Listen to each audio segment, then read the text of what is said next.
Kia ora. Welcome everybody. My name's Matt Drake, and you're tuned into Sweet Chain Live.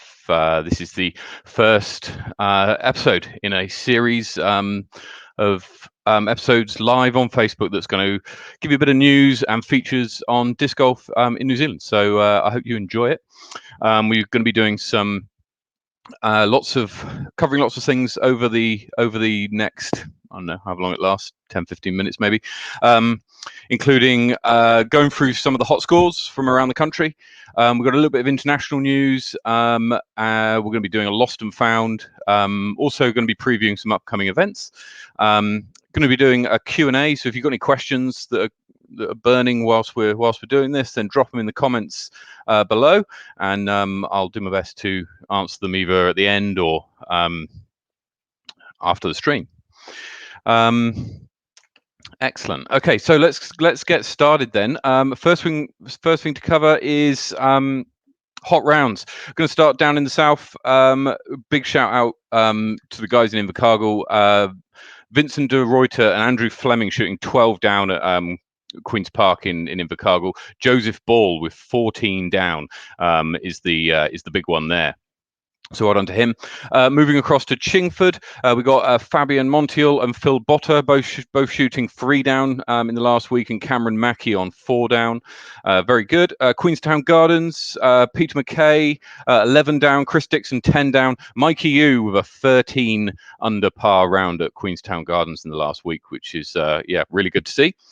Moving across to Ely Point in Wanaka, Andy Clune and Ryan Cambridge both managing to shoot 3 down there in the last week, and Worm in Bashface with a 6 down. I don't know who you are, but that's your name. Moving across to Lismore, you got Cameron Verco and Matt Pritchard both shooting 7 down. So well done, gentlemen. Some good scores there. Moving up the country to Christchurch. We've got Jelly Park. You got Callie Thompson shooting 10 down during the week, and Ashton Clark going one better with 11 down. Queen's Park Reserve. Shannon, you've got Zach Taylor actually with an 8 under par at Queen's Park Reserve. That's also the lowest or the best score this year as well. So that's why you get a little star after your name. You'll be able to see it down the bottom. Moving up to the capital. Berhampore in the hills, so you're going to be the host of Middle Earth Open. We got a little bit more on that later, and a bit more on that in the coming weeks.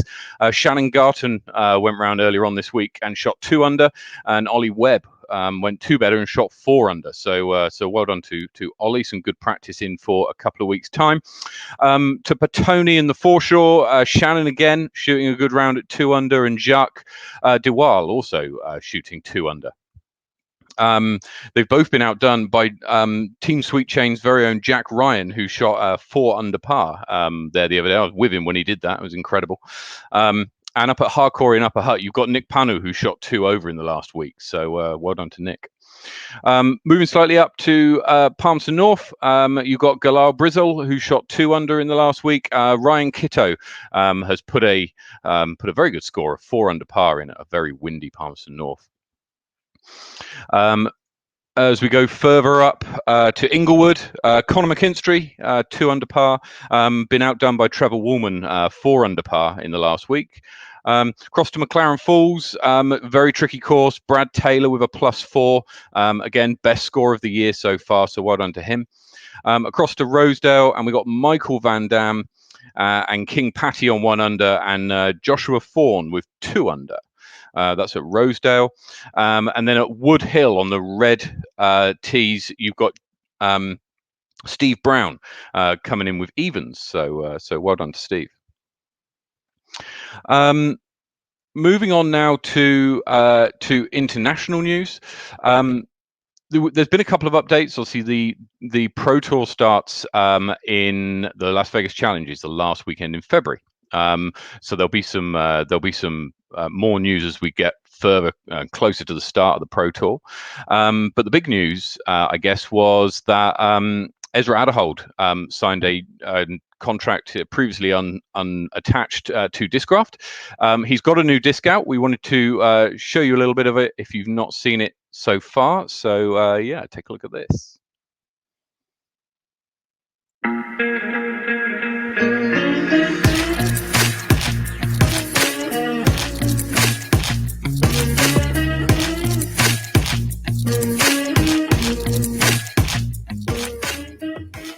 Nuke has really helped establish myself as a distance thrower among some of the top professionals. The distance potential on these things is insane, and especially with this run of Nuke, with the extra dome, you get even more glide and even more distance potential. One of my favorite parts about the Nuke is the deep and wide rim. When I really power up on shots, that size of the rim gives me a lot of confidence that it's not going to slip out, and it'll go where I want. Another cool thing about this Nuke is that it comes in the 2021 2-roll series plastic, which is a Crystal Z blend with a sparkle finish. I love the way it shines, and I think you guys are really going to love these. In celebration of my signing, we will be doing a drop of these on Monday the 18th at 2 p.m. on the Discraft Factory Store website. So definitely check them out and get your hands on some. Good stuff. Great to see. And there's some of those Tour Series Nukes that he mentions on the clip there. If you want to get your hands on one of those, we've got an opportunity to get hold of one. We'll be doing it in February. I won't give too much away now because we're still in the planning stage of it. But if you are looking to get yourself one of those Crystal Z Sparkle Nukes from Ezra Hadhold, then yeah, stay tuned on our social media and you'll be notified. We've got a way you can get hold of one. Other news in international news is that James Conrad has left Innova, as you probably already know. He's at present unsigned.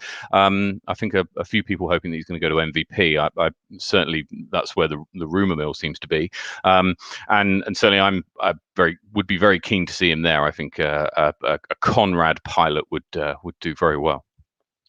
As I said, the first Tour Series proper is Las Vegas Challenge. That's the last weekend in February, same weekend as Middle Earth Open, which if you haven't seen, the registration for that opened today. So check out the Wellington Disc Golf page and for more details on that and for details on how to register. Moving on, we've got Lost and Found. So I've got a couple of discs here. This one has been in my possession for some time. It's in Petone. If your name is JC, then please give me a call. I've been trying to get it back to you. It's a Strata Huia. And the other one, which I'm trying to find the owner of, is a greeny yellow FD. Found in Petone. If it's yours, give me a shout and let me know where you found it or where it was lost. Sorry, and we'll try and return it. If you've found any discs or you've lost any discs and you need some help in trying to either get hold of them or return them to their rightful owner, then give us a shout and we can help you to do that. Looking at some of the upcoming events in the next few weeks here in New Zealand, you've got the South Island Champs, which is happening in the last weekend of January, so that's weekend after next, and then the Southern Smash, which is the week after, first weekend in February, weekend of the 6th of February. Also, if you're Wellington or Lower North Island based and you're coming along to Hosco, which is in the first weekend of February, then please, then what you can do is you can go to our events page, you can vote on what the themed round's going to be, and we'll do a wheel spin in a couple of weeks' time to figure out what that's going to be. So that about wraps it up for today's episode. Next week we'll have more information on Middle Earth Open, including a very special guest. I'll be joined next week by Brady Cush, who's going to be the tournament director for Middle Earth Open, and we'll be giving you more details on how you can get involved. And we'll have a bit of an interview with him, having just signed up with Team Sweet Chain. But that's it from me. Whatever you get up to this weekend, if you're in Wellington or you've got a long weekend because of the anniversary, then have a great time. Otherwise, take it easy. See you out on the course and see you next week. Cheers.